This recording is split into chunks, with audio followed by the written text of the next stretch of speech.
ഇത് കായയും ബീഫുമാണ്. 1.5 kilo beef, 1.5 kilo കായം. ചുട്ടോ ഉണ്ടോ? കായ, ബീഫ് കഴിഞ്ഞ് ചോറിനോടെ ഉള്ളൂ. ഞാൻ ചുട്ടാ കുഴപ്പമില്ല. കായ, ബീഫ്.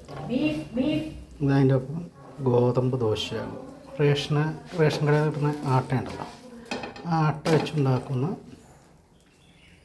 ഗോതമ്പ് ദോശ വളരെ ഡെലിഷ്യസ് ആയിട്ടുള്ള സാധനമാണ്. അത് ഇങ്ങനെ ചുട്ട് കോരി വെച്ചിരിക്കുന്നു. അപ്പോൾ അതിങ്ങനെ ഒഴിക്കണ രംഗമാണ് ഈ കാണുന്നത്. കണ്ടോ? ദോശമാവ് ഇങ്ങനെ ഒഴിക്കുന്നു.